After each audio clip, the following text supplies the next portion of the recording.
Can I help you? I'd like to see the man in charge. He's in here.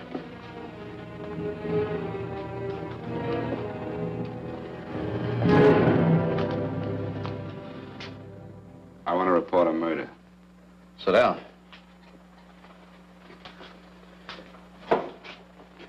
Where was this murder committed? San Francisco, last night. Who was murdered? I was.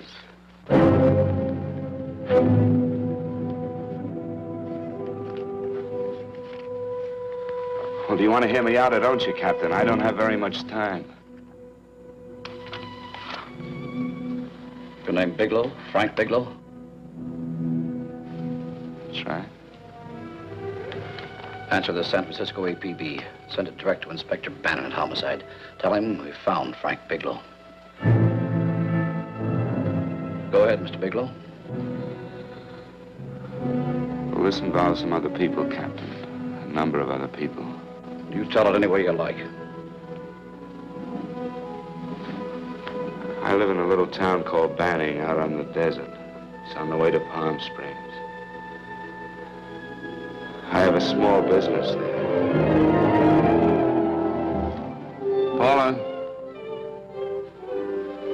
Yes, Mr. Bigelow? Get me a copy of Miss Hollis's 48 tax return, will you? Oh, you better get the 47, too. Yes, Mr. Bigelow. I don't think we took any depreciation on that new equipment last year. No, we didn't.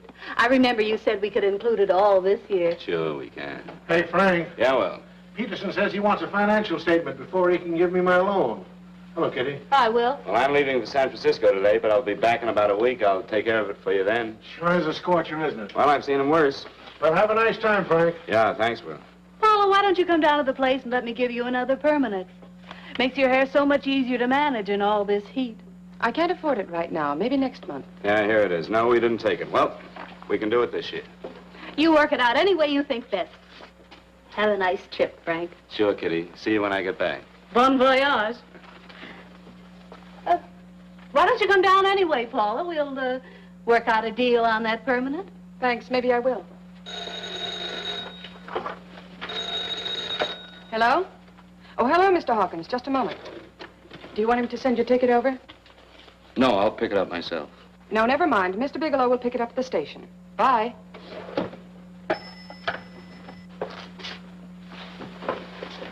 I want to go with you, Frank. Now, Paul, I'm just going on a little vacation. You know that? You want to go without me, don't you? Be gone just a week. And I suppose you've just made up your mind to take this little vacation at 9 o'clock this morning? No, Paul. I meant to tell you about it a few days ago. I guess I forgot. Oh, you forgot. Paula, don't be like that. Don't be like what? You just drop a little announcement that you're going away. Not tomorrow or next week or next month, but today. No explanations, nothing. And I'm supposed to swallow the excuse that you need a little vacation.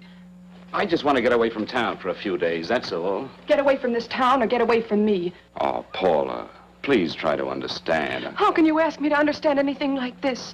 No, I'm sorry, but I don't understand. Go to San Francisco, but don't expect me to be waiting for you when you get back.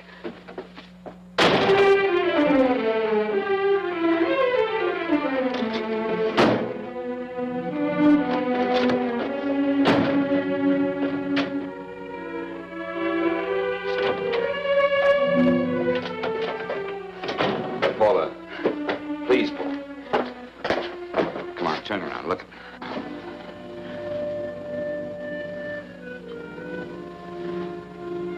Come here.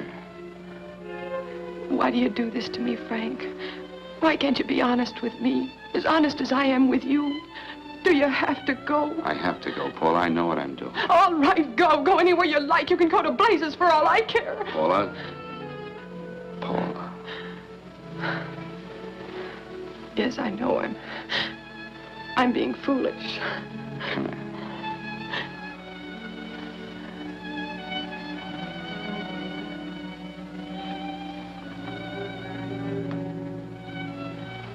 Come on, fix your face. We'll go down to Eddie's and have a drink.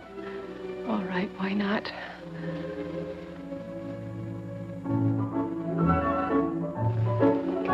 Hi, Paula. Hi, Eddie.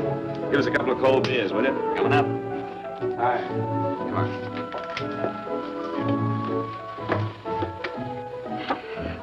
relief. This air conditioning feels good. I sure wish we had it in the office. It'd make working a pleasure. Well, if it stays this hot, don't bother going in the rest of the week. I win 2 races today. How many did you lose? Now, you would have to ask that. Kind of early for you two, ain't it? Too hot to work. That's what I like to hear.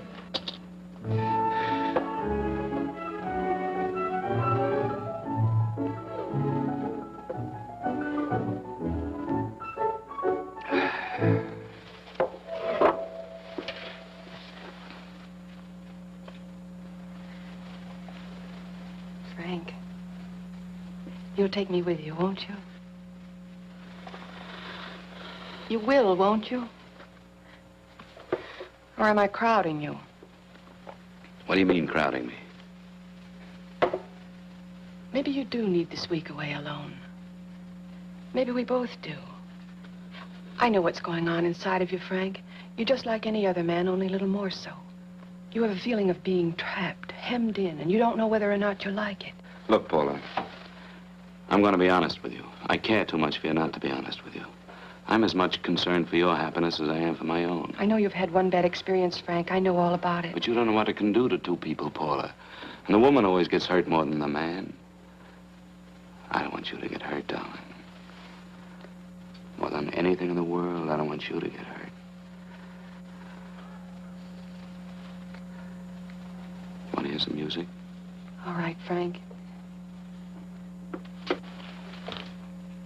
Got a couple of nickels, Eddie? Yeah. This won't bother you, will it? No, next result doesn't come in for half an hour.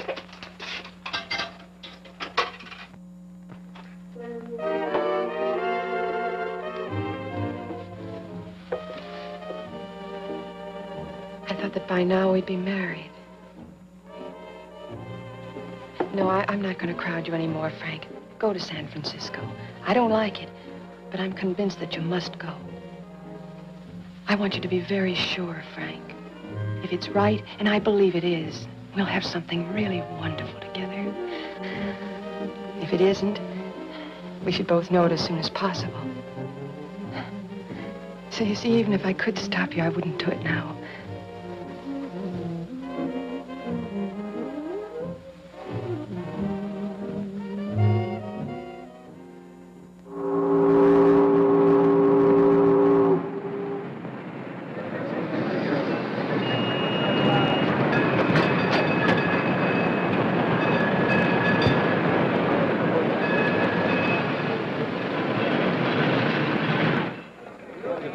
Yes, sir.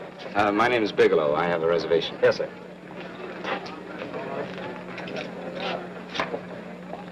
Here we are, sir. My name is Bigelow. I have a reservation. I have it, sir. It's a very nice room on the 6th floor, facing the bay. Thank you. Boy, this might help you enjoy your stay, Mr. Bigelow. It's a little booklet on how to have fun in San Francisco. Oh, thank you. Very welcome, sir. Thank you. Say, is it always like this around here? No, this is market week, and it's the last day, too. Boy, always around until you need them. Oh, 517? Thank you. Here's a message for you, Mr. Bigelow. Long-distance call came in about an hour ago from Banning, from a Paula Gibson. Oh, thank you. Very welcome. Show Mr. Bigelow to 618. Right this way, Slide.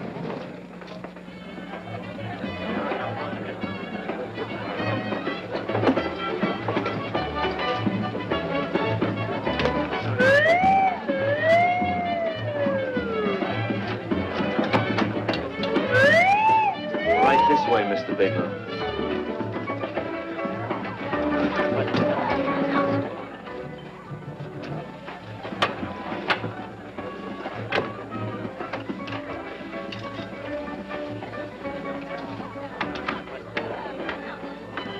Is there anything else, Mr. Bigelow? Oh, yes, you can get me a dryman hat and a package of razor blades. Yes, sir. Thank you. Oh, and you can leave that door open. Hello, operator. I want to speak to Miss Paula Gibson in Banning, California. Yeah, that's right. No, I'll wait. Hello? Hello, Paula. Oh, hello, Frank. How was the trip? Fine, just fine. Having a miserable time, I hope. Well, I don't know. I just got in. What was that? Market week. The place is crawling with traveling salesmen. You know, Charlie Anderson found out that you went away, and he asked me to go out with him. Oh, really? How did he make out? I'm considering it. Is that what you called to tell me? I'll have you know that this call is strictly business, Mr. Bigelow. Did a Mr. Phillips phone you? Eugene Phillips of Los Angeles. No. He will. He phoned the office 3 times today. Said that he wanted to get in touch with you immediately. He said it's most urgent and imperative that he reach you at once. What did he want? I don't know. But he sounded deep, dark, and mysterious, and quite agitated about something. Phillips. Have we ever done any business with him? Not unless you've been keeping it a secret from me. I looked through all the accounts. Why did you tell him you could reach me here? You know I'm supposed to be on vacation. So you told me. And so I told him, dear heart. But the gentleman didn't seem to respect your temperamental moods the way I do. He was very insistent that he speak to you before it's too late, as he put it. Well, tell him you tried to get in touch with me and I've changed my plans and you can't reach me. He won't talk to me. I told him that I was your confidential secretary, but I guess I didn't sound confidential enough. So I told him that he could reach you there this evening.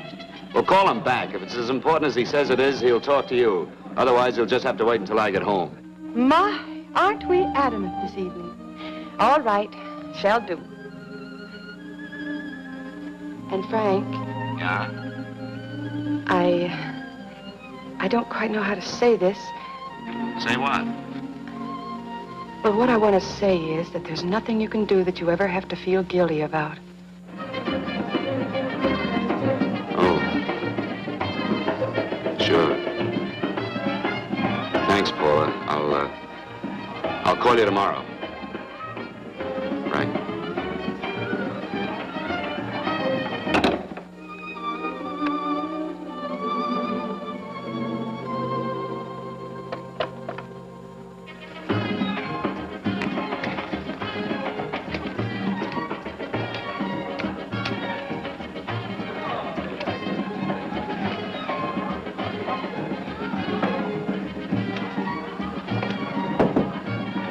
Just put it there, please.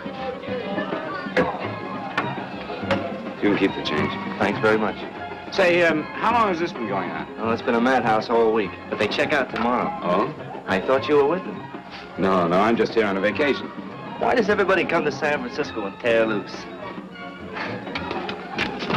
Excuse me. Say, I'm awfully sorry to bother you, but would you mind if I use your telephone? No, go right ahead. I'm just across the hall here. One of the boys is using my phone, and he's been on it for a half hour. I just want to call downstairs. Yeah, sure. Thank you. Room service, please. Yeah, things really picked up the last few days, didn't they? You read up much business? Well, I'm not here on business. Oh, hello, room service? It's Mr. Haskell in 617. Yes, that's right. Would you send up 3 more bottles of bourbon and 2 scotch? Yes. Oh, and some more ice, too. Yeah. All right, thank you. You here all alone? Yes, I just got in town. Well, why don't you join us for a drink? Well, I don't want to barge in on your party. Oh, nonsense. It's not a party. Just a few of the boys entertaining some buyers. You know, the usual thing. A few drinks and some laughs. It's no party. Come on. Well, come on. All right. I know what it's like to be all alone in a strange city. I'm Sam Haskell. I'm Frank Bigelow. You think some of these guys never been away from home before? Yeah. Hey, quiet down a minute. Hey, will you quiet down a second? I want you to meet Frank Bigelow. Hello. This is Jane Carlisle. Hello. Bill Welch. How are you, Mr. Wells? Glad to know you, Bigelow. Jane's the prettiest buyer in San Francisco. Oh, hey, I resent that. You don't think I believe him, Elaine? Well, he spreads that from coast to coast. Oh, gee. But it's good for my morale anyway. I'm George Cantwell. Glad to know you, Mr. Bigelow. Bigelow, yes. Right on much business? He's not here on business. Oh? Well, Well, why don't you get the man a drink before he dies of thirst? how about a little bourbon? Well, that's fine. Bourbon it is. Of course, Mr. Wallace. Yes, Mr. Wallace. But, Mr. Wallace, I'll need at least a week in Cleveland to visit all my accounts. I can't figure on being in Philadelphia until the 17th. Eddie, will you get off the phone? I want you to meet Frank Bigelow. How are you? That's his boss. He's been trying for an hour to get his expense account boosted. Yeah, the way this guy holds on to $1, you'd think they weren't printing them anymore. Yes, Mr. Wallace. I'm leaving here the first thing in the morning. Yes, sir. Oh, keep your hips loose, Harry, like this. Oh, yeah. How's he doing? Oh, there's nothing wrong with Harry's drummer. The 2 years at Arthur Murray's wouldn't cure. Hey, now, wait a minute. I was doing all right there. This is Sue and Harry Brandis. Hello, good to sir. meet Glad you. How are you? Where'd you find her, Sam? On a dance marathon? Oh, bourbon. Oh, really? Say, I'll bet you could do the rumba. Well, a little, but I'm kind of rusty. Anything would be an improvement after Harry. Oh, how do you like that? Well, here goes. Hey, you're good. Oh, my wife, she's a good dancer, isn't she, Bigelow? Oh, yeah. Hey, fellas, I thought you were going to show us a good time tonight. Is this doing the town? That's right. We practically bankrupt our stores to buy everything you've got. Then you keep us in this hotel room. I agree. This is my last night to howl before I go back to being a dutiful housewife. Well, it looks like we're stuck, boys. This is where we blow all our commissions in one night. And you're coming with us, Bigelow. Oh, no, thanks. You run along. I've got to get unpacked and have dinner. Oh, no, you're not going to get away from me. Now that I found a man who can dance, I'm going to hang on to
Here, have a little bit of my drink, Frank. Oh, thank you. Excuse me a moment. Where are you going, Frank? Excuse me. I think you've had enough.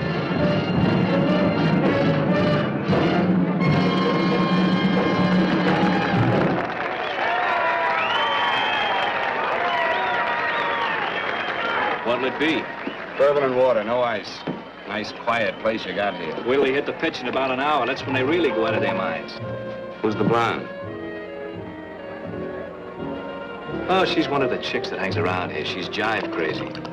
Come again? Oh, you ain't hip, pal. Jive crazy means that she goes for this stuff. Just between you and me, I don't get it either, but I gotta listen to it. They're all connoisseurs, music lovers. Me, I like Guy Lombardo. What's the matter with him? Oh, he's flipped. The music's driving him crazy. Come down, Jack. Oh, don't buy me, man. I'm being light. Is the blonde alone? Oh, sure, society. She always comes in alone. Drives a big convertible, wears a mink coat, but knows everybody. But she always comes in alone. Thank you. I wanted to kiss you. I tried to... Give me another blast, Leo. What's your story, Jeannie? Easy.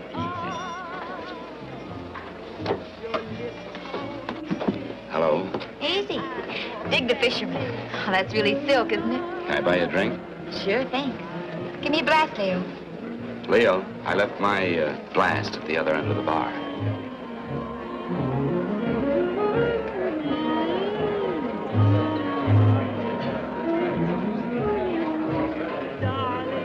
name's Jeannie. What's yours? Frank? I've never seen you here before, Frank. Well, I've never been here.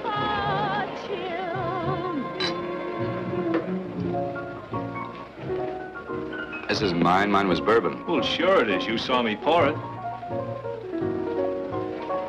Give me a fresh drink. Anything you say. Oh, listen to that piano. Feel those vibrations. You don't get your kicks out of this, do you? I can live without it. Why do you stay here? I don't know. I bet I know. You're lonely in a big city. Why, you don't have to go into a routine with me. I like good company, too.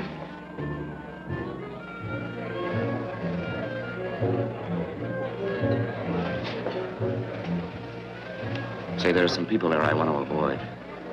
Couldn't we get out of here? Let me think about it. Oh, come on. How about going somewhere else, then? Why don't you meet me later?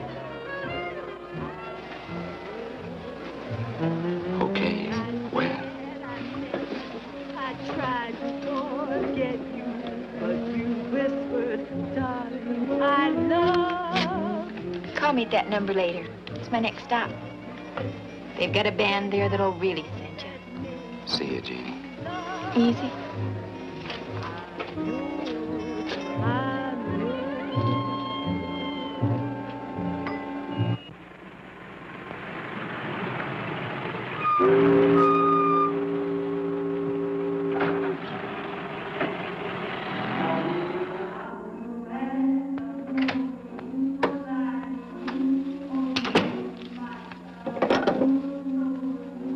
Never mind, operator.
Room service, please.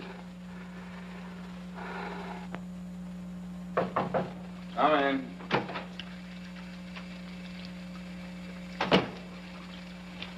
Be right with you, waiter. Yes, sir. Rest well, sir? Yeah, sure. May I? Go ahead. It's on there for you. Thank you, sir. Would you like anything else? No, thank you, that's all. Waiter, Yes, sir. take this away. Is there anything wrong, sir? No, just take it away. I don't even want to look at it. Are you all right, sir? Yeah, sure. All right, I just had too big a night, I guess, that's all. I need some fresh air. Of course. Thank you, sir.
Lungs in good condition. Blood pressure normal. Heart fine. Well, it's a good thing everybody isn't like you, Mr. Bigelow. Put us doctors out of business. I'm glad to hear it, Doctor. I was a little worried. Don't let a little bellyache worry you. Could be just a change of climate. Well, it isn't exactly an ache, Doctor. It's kind of hard to describe the feeling. Maybe it was the drinks I had last night. I might have mixed them too much, huh? Let's have another look at that throat. You may finish dressing now, Mr. Bigelow. I want to get the results of those tests we took. Thank you, Doctor.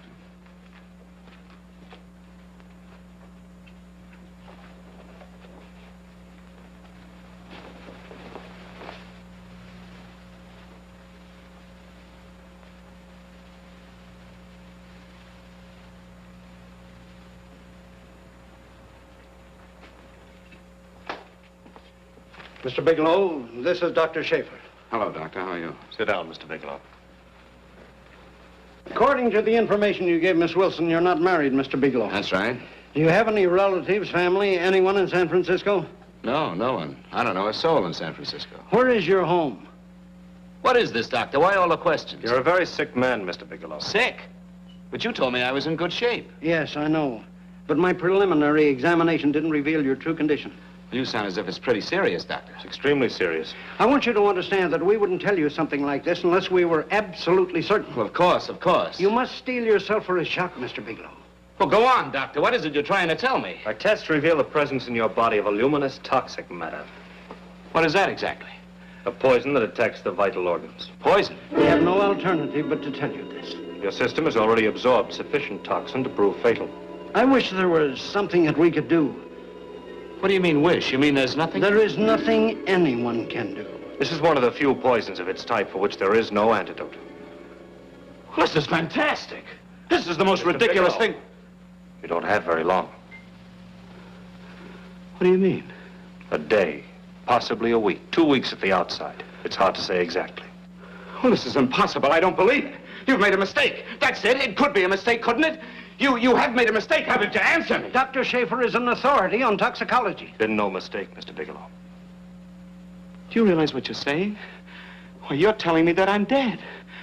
You think you can explain my life away in just a few words? Why, I don't even know who you are. Why should I believe you? You must calm yourself, Mr. Bigelow.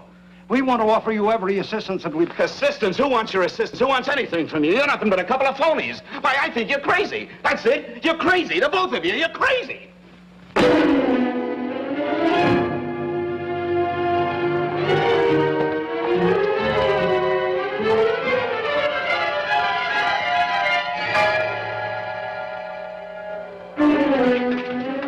Where's the doctor? You can't come in. Come on, tell me. You've got to go through the thing before you come Get in out here. of Doctor,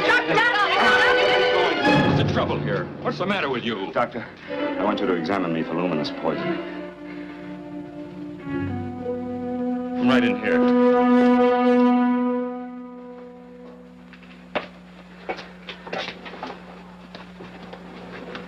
Yeah, you've got it all right. Your system has already absorbed it. Are you sure, Doctor? Are you absolutely certain? Couldn't there be some mistake?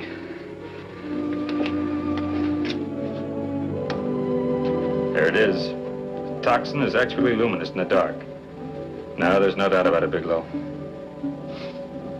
I don't feel sick. My stomach is just a little bit upset. Maybe it's not as bad as you think, Doctor.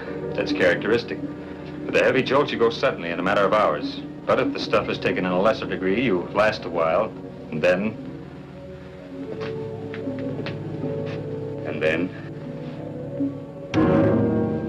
Give it to me straight, Doctor. Well, a number of things are involved. The systemic condition of the individual, the amount consumed, exertion. Yes? You won't feel too badly for a while. Then it will happen suddenly. A day, 2 days, a week at the most. A day? 2 days? There's nothing that can be done now. If it had been caught in time, your stomach could have been washed out. But you've had it in you for some time now. For at least 12 hours, haven't you, Bigelow? I don't know. You don't know? No. Don't you know how you got it? No. This is no accident. Somebody knew how to handle that stuff. That wax is tasteless and odorless. And the amount of alcohol in your body, you must have got it in liquor. I was drinking last night. Arrange for your admission to the hospital immediately. Of course, I'll have to notify the police. This is a case for homicide. Homicide? I don't think you fully understand, Bigelow. You've been murdered.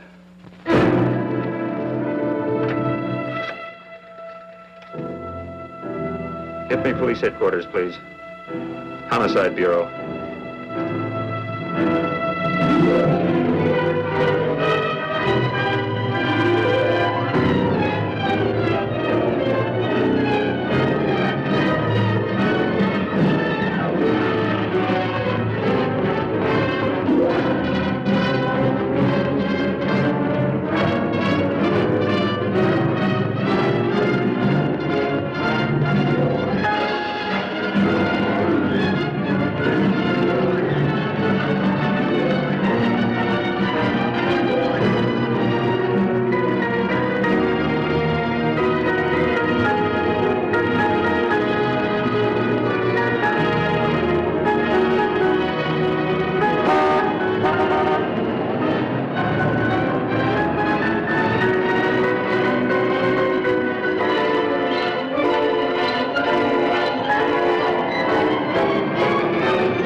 Open up. Open this door, I tell you. Open it up or I'll break it down. Where are those men? Where are those men who were here last night? I don't know. There are no men here. Please go away. Don't lie to me. Where are they? Mister, this lady just checked in. Those men aren't here no longer. They checked out of the hotel early this morning. Checked out? Please go away. I'm sorry. I'm terribly sorry.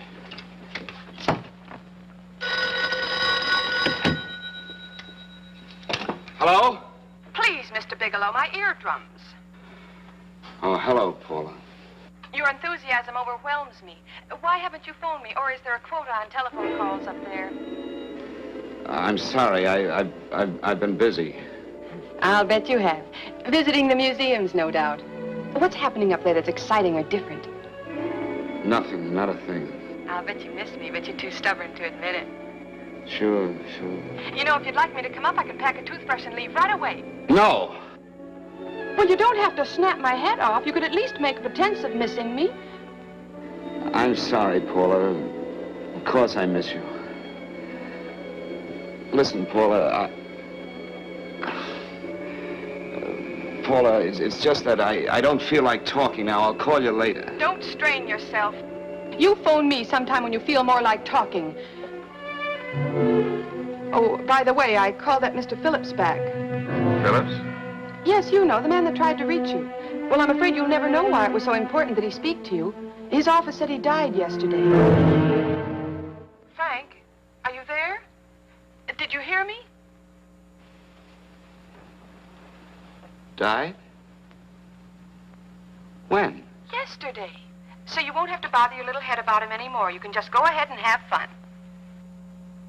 Paula, what did he die from? Do you know? I suppose he died from whatever people usually die from. Well, didn't they tell you? Don't you know? What are you getting so excited about? You said you didn't even know the man. Listen, where's his office located? What difference does it make? You can't talk to him now. I told you the man's dead. Paula, will you stop talking so much and tell me where his office is? Well, all right. It's the Phillips Importing and Exporting Company, Bradbury Building, Los Angeles. Bradbury Building, Los Angeles. That's right. Say, this is really a switch. Listen, if you want to reach me, I'll be in Los Angeles. Are you out of your mind? I'm sorry, Paula. I've got to hurry. Wait a minute. Where in Los Angeles? The Allison Hotel. Goodbye, Paula.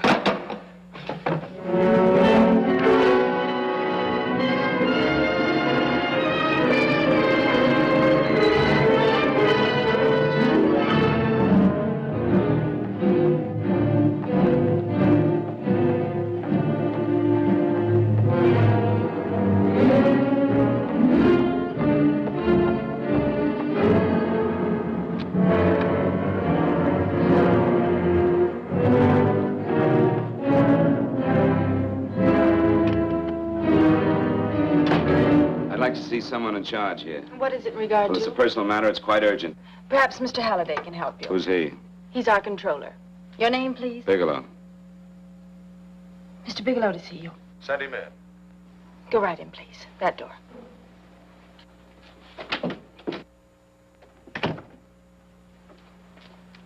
Mr. Bigelow? How are you, Mr. Halliday?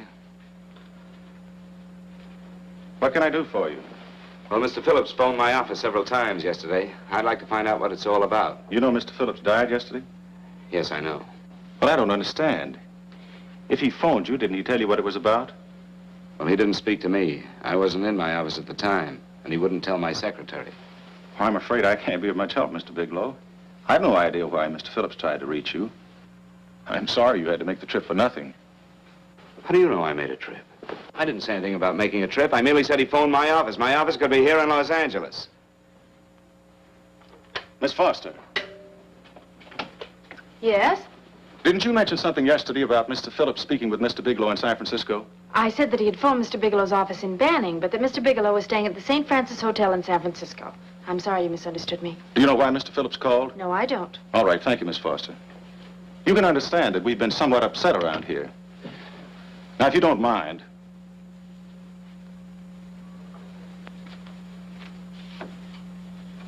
Did Mr. Phillips have a wife, family, anyone that could help me? You can't intrude on people at a time like this just to satisfy some curiosity. It isn't just curiosity. Then I suggest you wait a week or so. I can't wait. Well, I'm sorry you'll have to. Well, there's always a phone book. You're a pretty aggressive fellow, Bigelow. Are you quite sure that this is as important as you make it appear to be? It's important. Mrs. Phillips lives at the Sunset Arms Apartments. Thank you. I needn't tell you she's under a strain. I suppose you're capable of using a little more tact with her than you demonstrated with me. I think I can handle it. By the way, what was the cause of Mr. Phillips' death? Suicide. He leaped from the balcony of his apartment. Thank you.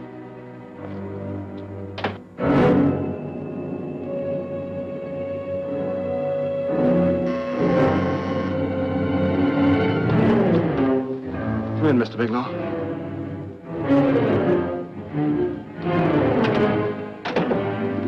I'm Stanley Phillips, Eugene's brother. Halliday phoned that you were coming.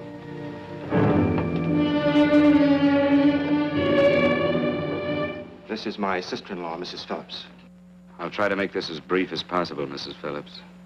I'm afraid I can't be of any help to you, Mr. Bigelow.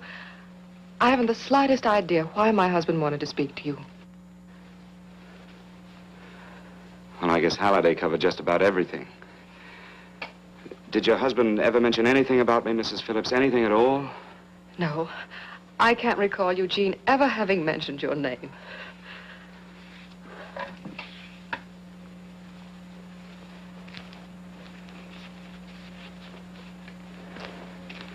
I hate to ask you this, Mrs. Phillips, but it's of vital importance to me. Do you know why your husband committed suicide? Oh. You're certainly not the most diplomatic person in the world, are you, Bigelow? Were you a friend of my brother's? I never met him.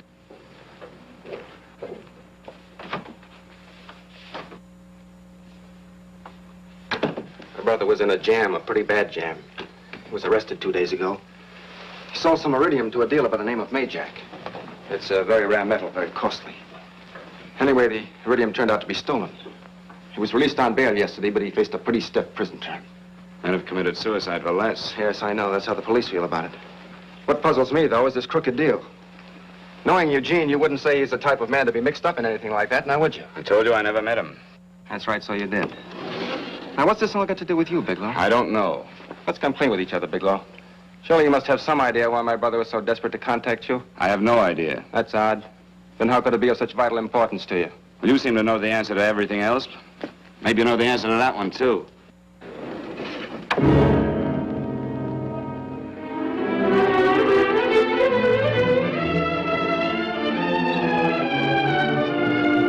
There's a message here for you to call operator 82 at Banning. Oh, thank you. Show Mr. Bigelow to room 821. Say, would you have the operator put this call through to my room right away? I'll take it up there. Thank you. Hello, operator.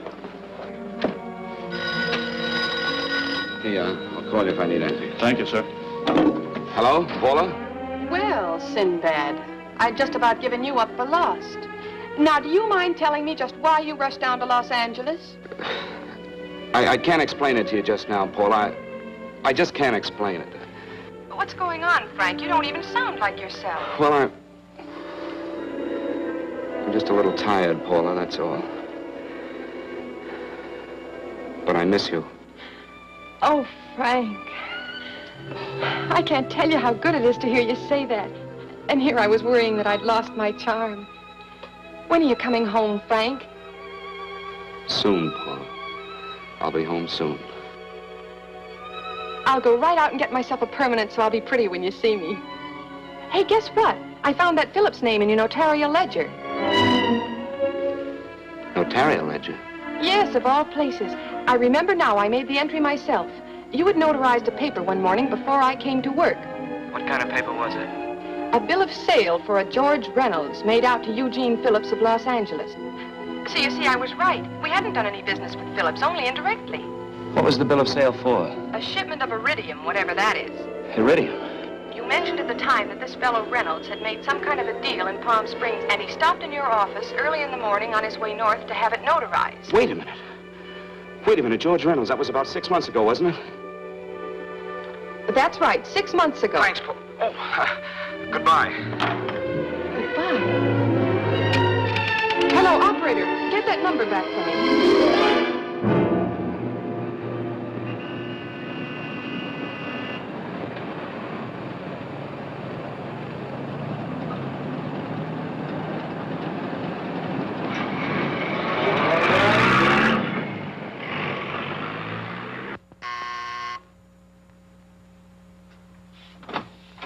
I've got to talk to you, Mrs. Phillips.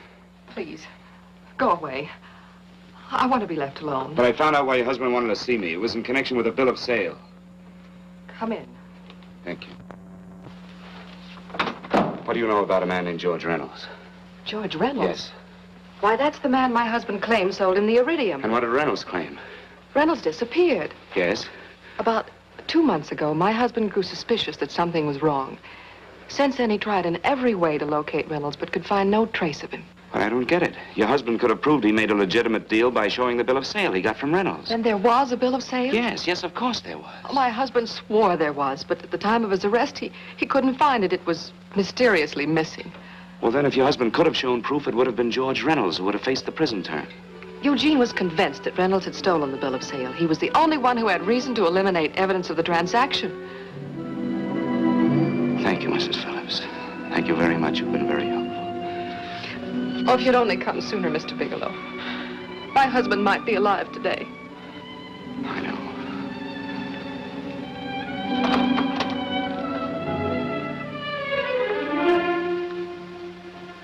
The only thing that puzzles me, Mrs. Phillips, is that you haven't asked how I knew there was a bill of sale.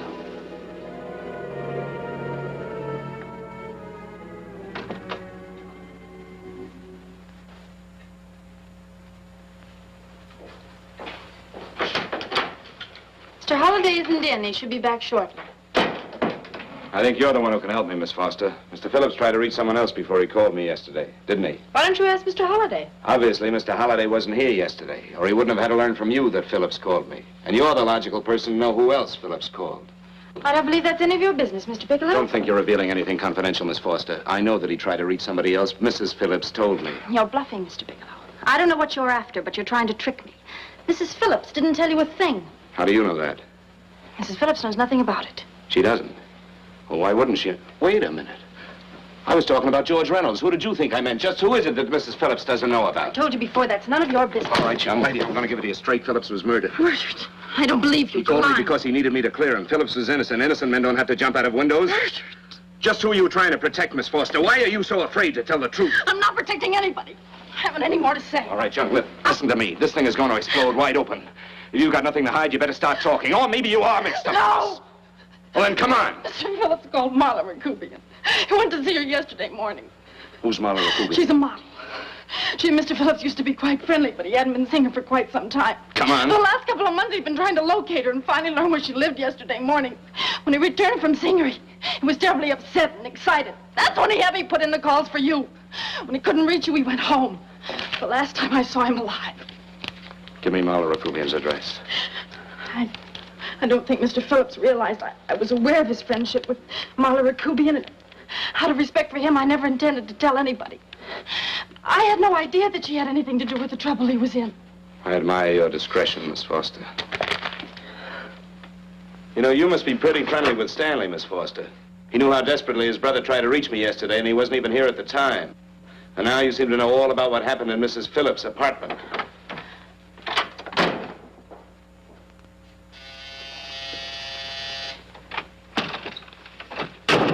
Miss Rakubian? Yes? What do you want? Get out of here or I'll call the police. Go ahead, call him. Oh, go ahead, call him. Going on a trip, huh? Yes, going away for the weekend. Sailing for Buenos Aires tomorrow, some weekend.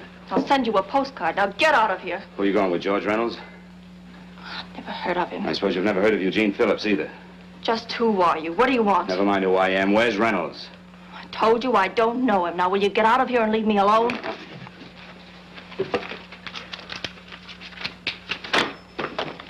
So you never heard of George Reynolds, huh?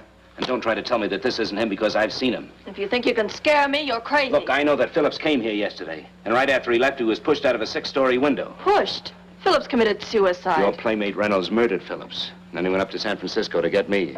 Because I knew about a certain bill of sale. I don't know what you're talking about. You're in this right up to your pretty little neck. I'm not mixed up in anything. Get your hands up. Drop that picture on the couch. Turn around. Don't get any ideas because I'm not afraid to use this. Give me your wallet.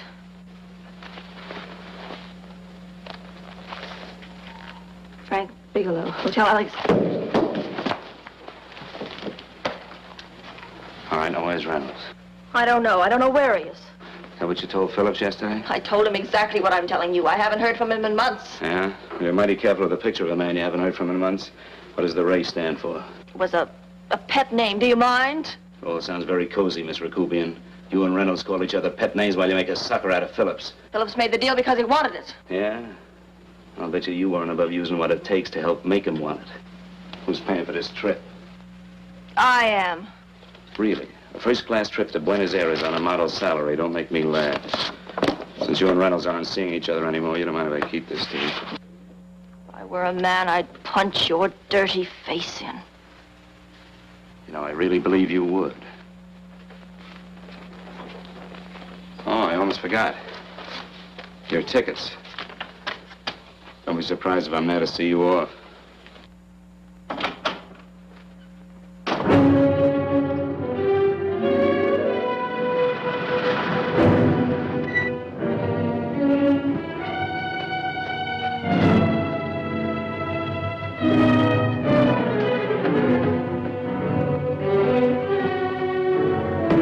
Angelo. Angelo! Oh, Angelo. Do you remember taking this picture of George Reynolds? I take so many pictures, I can't remember them all. This gentleman is a friend of his and would like his address. We have no card on him. I don't think we ought to do that. He's willing to pay $20 for it. That's the paper we used last year. Of course, you understand we usually don't give out the information about our clients. I know, you're a couple of high-class fellas. Thank you. Revealing anything confidential is against the ethics of our establishment. That's right. Honesty is the best policy. Of course. But in your case, inasmuch as you're a personal friend of Mr. Reynolds... Thanks. I knew you'd come through. Got it. Here it is. We don't have his address. He must have called for the picture. But he couldn't have been a very good friend of yours, mister, because his name is not George Reynolds. It isn't? Well, what is it? It's a... Oh, huh? Oh. Here. It's Raymond Rakubian. Rakubian? What's so unusual about that? The picture's signed Ray, isn't it? Yeah. Yeah. Thanks.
Your lips called me baby, then I thought that maybe love.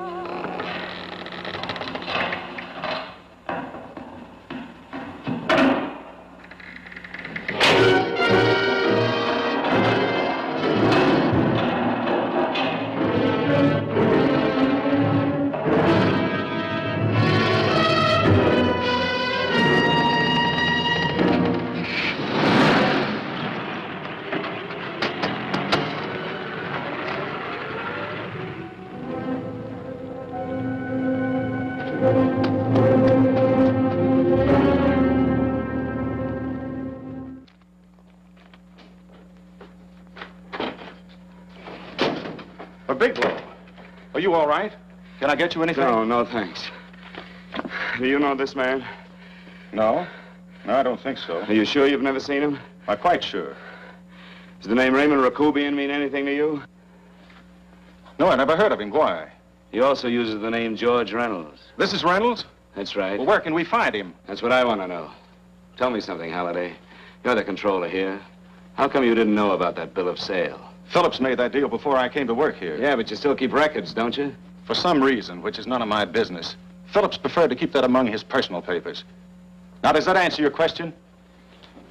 You came in here today asking for some information that you needed, and I tried to be as cooperative as I could. But now you're beginning to annoy me. So get out before I throw you out.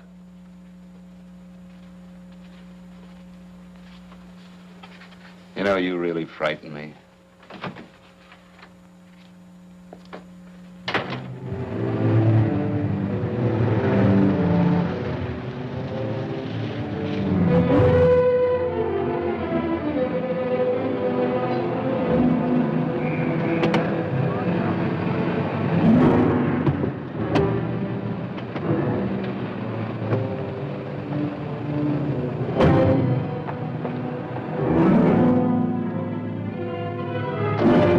it's about time you showed up, Bigelow. Go ahead, Dave.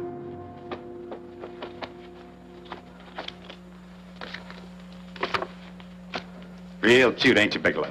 Just real cute. Marla didn't lose much time getting a hold of you guys, did she? Shut up. Let's go, Bigelow. Look at him. He can't take it. Soft in the back. You do that again and I'll kick your face. Lay off, Chester. Cut it out. Shut up! Who asked you? Then let him answer. The clerk might know he's in. Go ahead, Bigelow.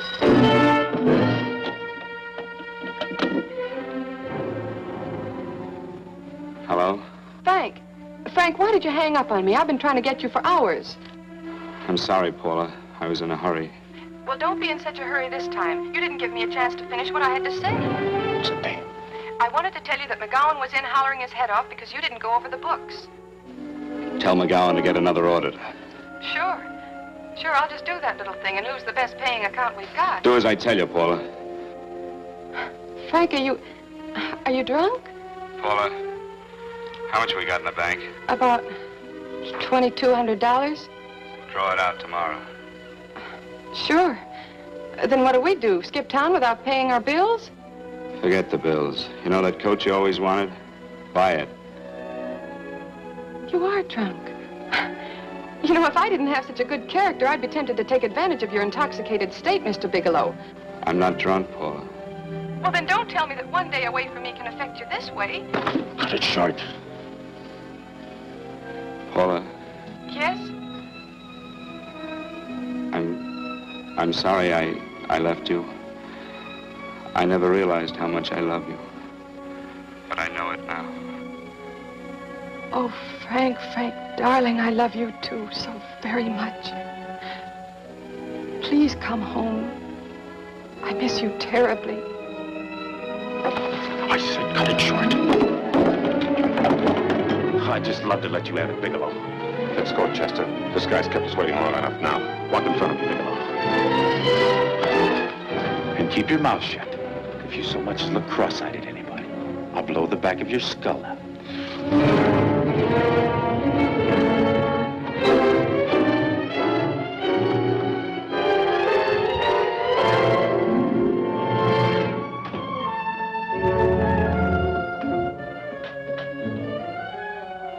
This Bigelow's real cute.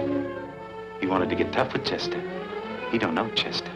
Did you get the picture? Don't I always get what Mr. Majak sends me after? Majak? That's right. I'm the dealer who bought the iridium from Phillips. I get it. You have Rakubian unload stolen stuff on Phillips with the help of Marla here, and then you buy it back from him. Oh, you certainly made a sucker out of Phillips. What is it, Mr. Bigelow? Exactly what is on your mind? I'm looking for Raymond Rakubian. Why? Well, now, Marla here has told you everything else. I'm sure she must have told you that, too. Oh, you don't expect me to believe this conversation. So, what is on your mind? I mean, underneath. You forced your way into my affairs, and now I want to know why. I just told you. I'm looking for Raymond Rakubian. Don't get cute. I'm just itching to work you over. Soft in the belly. Can't take it. See what I tell you?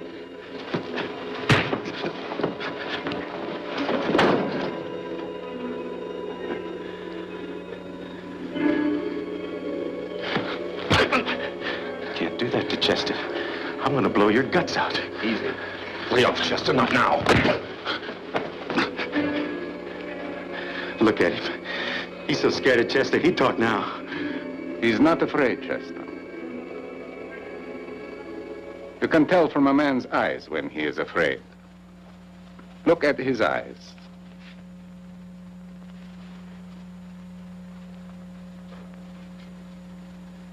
Oh!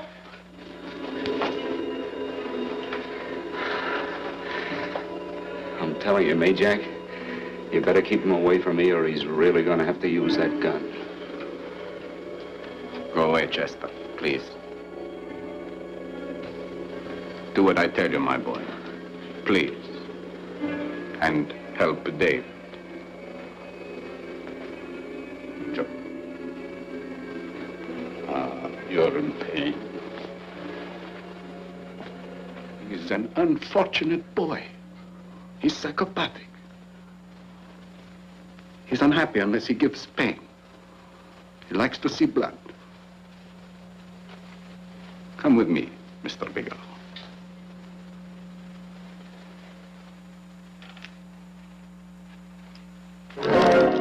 Raymond Rakobian was my nephew. He could not possibly have tried to kill you. He's been dead 5 months.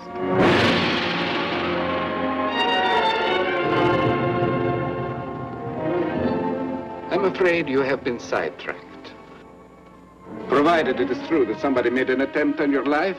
Somebody made an attempt again today. I had no reason to kill you, believe me. What do you mean you had no reason? I notarized a certain bill of sale. You notarized the bill of sale for Reynolds, not Rakobian. Now, what I told you was true. I had no reason to kill you. That's a closet, Mr. Bigelow. And under other circumstances, you could go home now. But now you present a problem. You know too much, and I am in danger. Chester! Suppose I were able to prove to you that I only want to find the person who tried to kill me, and I won't cause you any trouble. You know I can go to jail for 10 years for this little business. 10 years. At my age, that's my life. That means my entire life. With my life, I do not take chances. I am sorry, believe me. You want Joe to go with you? No. Just Bigelow and me. And baby makes 3. But Major, goodbye, Mr. Bigelow, and forgive me. Let's go, Bigelow. I guess you won't be there to see me off.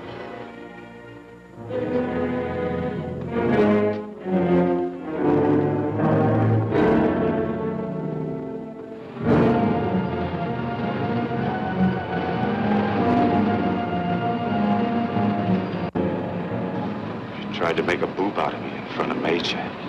You shouldn't have done that, Bigelow. I don't like that. I'm going to enjoy this, Bigelow. I've done jobs like this before. I knocked off guys I could like. But I don't like you, Bigelow. I never liked that puss of yours from the minute I seen it. Yeah. I'm going to enjoy this.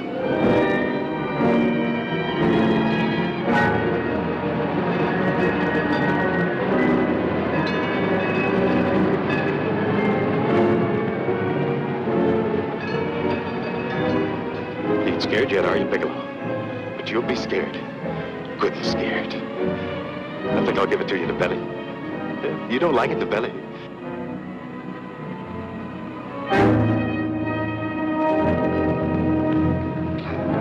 Good. Try it. I'd just love you to try it, Bigelow. Why don't you try it? Go ahead.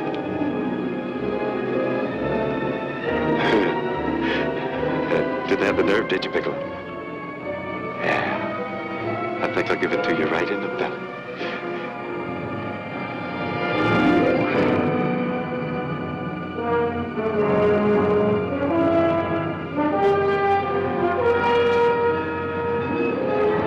It takes longer when you get it in the belly. It's nice and slow. That's the way I want to see you go, Bigelow. Nice and slow.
right. Yes, I'm all right, Paula, but what are you doing here? How did you get here? Freddie Ross threw me down. I had to come. I had to see you. You shouldn't have come, Paula. You shouldn't. What is it, Frank? You're in some kind of trouble. I know it. Look at you. You're a sight. Your clothes look as if you've slept in them. Are you ill? You are. You're feverish. I'm all right, Paula, and I'm not in any trouble, believe me. You're lying, Frank. Right after I spoke to you, I got a phone call from the San Francisco police. They asked if I knew where you were. You didn't tell them anything, did you? Of course not. It was the homicide detective that called. What is it, Frank? If you're in any kind of trouble, you certainly can trust me. Look, I'm not in any trouble with the police, Paula, believe me. But you can't stay here. You've got to go back to Banning right away. No, I won't go, Frank. I won't. I'm staying here with you. Paula, it's better that you go back, believe me. Why? What's this all about? What have you got to do with this Phillips and Reynolds? Phillips was murdered. What could that possibly have to do with you? All you did was notarize a paper. You've notarized hundreds of papers. I know. All I did was notarize one little paper out of hundreds. Frank, you frighten me. You don't even act like yourself. I know that you're in trouble, that something is wrong, that you're in serious trouble. You frighten me, Frank. Oh, don't be frightened, Paula. Don't ever be frightened of anything again. Will you promise me that? I love you so much, darling, more than you seem able to understand. Oh. I never really knew happiness until I loved you. Sometimes when I used to be afraid that you weren't sure how you felt, I tried to hold back, but I couldn't. Losing you would have been losing everything. There would have been nothing left. Don't, Paula, don't. Now I'm afraid again. Somehow I feel that I'm going to lose you, but there's nothing I can do about it. I feel so helpless. You're leaving me out of something. Tell me, Frank, what is it? Give me a chance to fight back. Just give me a chance, please. You do love me, don't you? Oh, yes, Paula, I love you. I never was more certain of anything in my life. I wasn't sure before. I was a little blind, I guess, but believe me, I'm sure now. Can you understand that, Paula? I understand. A man can be like that, Paula. Something has to happen. It can be a big thing or a little thing, but it can make him realize how much someone means to him, how much he really loves her. Oh, and I love you, Paula. More than I ever thought it possible to love anyone in the world, I love you. Then why won't you tell me about this trouble you're in? Why won't you try to let me help you? You can't help me, Paula. You don't want my help. Oh, Paula, there's nothing you can do. Will you believe me? So will you please go home, please? No, Frank. I won't go. I know you're in trouble. I can't leave you like this. All right, Paula, look, wait for me in the lobby of the hotel, and I'll be back for you soon, I promise. You promise? You're yes, sure? Paula, I promise. Is that a new outfit? Yes. Oh, it's beautiful.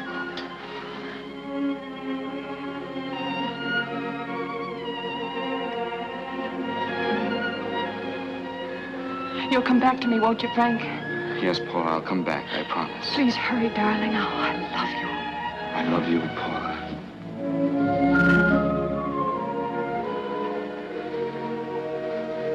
Goodbye, Paula.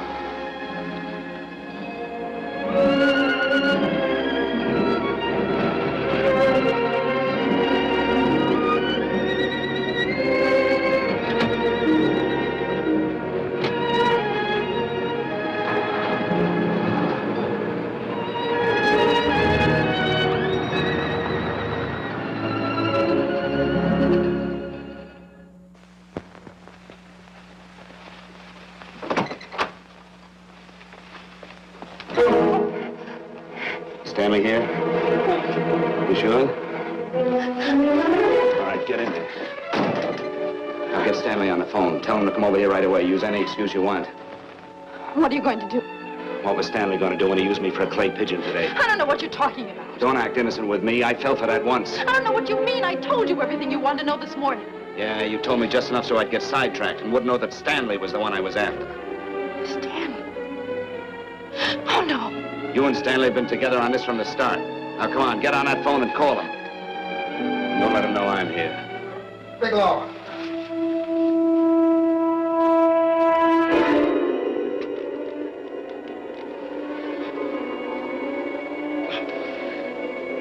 You've been sidetracked, all right. But it was the poor bereaved little widow who did it.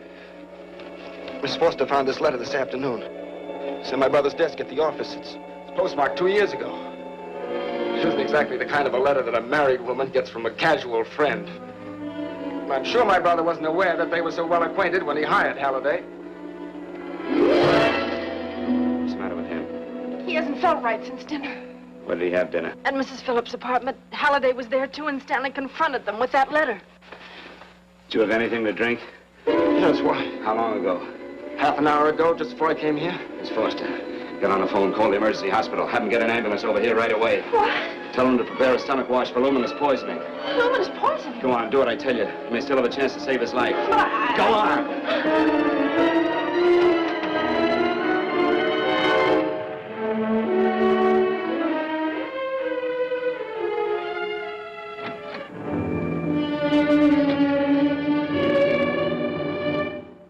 I found George Reynolds, Mrs. Phillips. He's been dead for 5 months. And he didn't steal the bill of sale. No, he didn't. But you could have stolen it. How dare you? You knew who I was when I came here today. But you were surprised to see me alive, weren't you? But I'm not alive, Mrs. Phillips. Sure, I can stand here and talk to you. I can breathe and I can move. But I'm not alive. Because I did take that poison. And nothing can save me. What are you going to do? If I kill you now, I have nothing to lose. No, you've got to listen to me. You've got to give me a chance. But I didn't have a chance. It was Halliday. Believe me, it was Halliday. He made me steal the bill of sale. He planned everything. What about this letter? Your husband knew about you and Halliday. He found it only yesterday. He accused Halliday. They fought, and Halliday pushed him over this balcony. And why me? Why did he want to kill me? Because you could have proved there was a bill of sale, that my husband had no reason to commit suicide. Halliday was desperate. After he killed my husband, he found out about the phone calls to you. He thought you spoke to him, that you knew enough to involve him.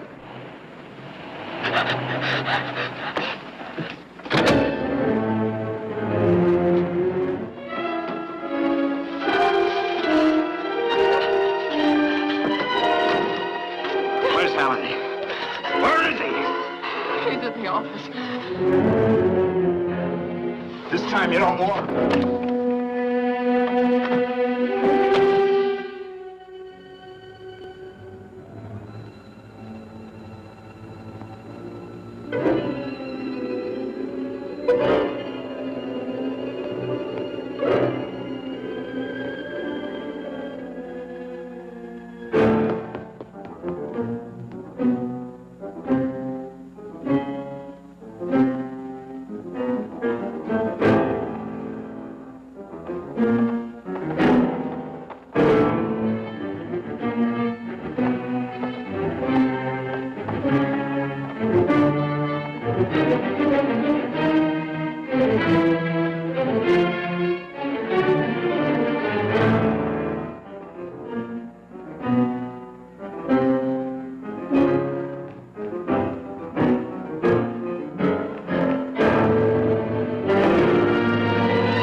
Come on, come on.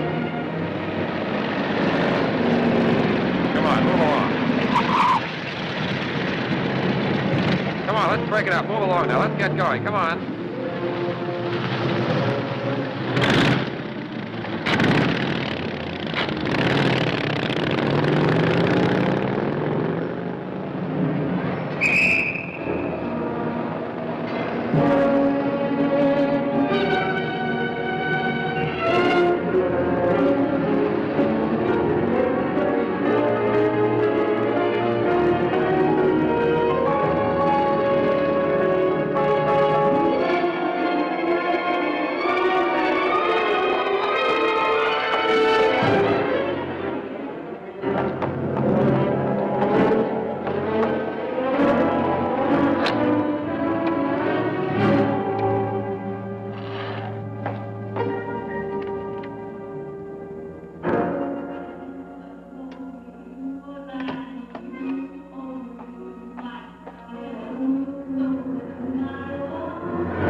All I did was notarize a bill of sale. But that piece of paper could have proven that Phillips didn't commit suicide. He was murdered. And that's why Halliday poisoned me.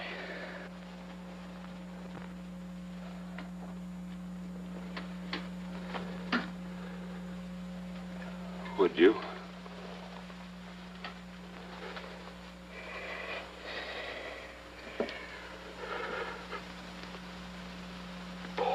Paula.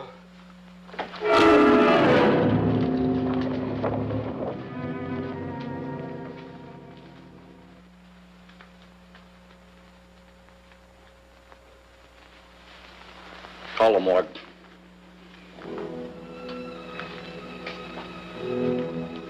Johnson, you go to the Allison Hotel, find Paula Gibson. Don't tell her anything. I'll break it to her.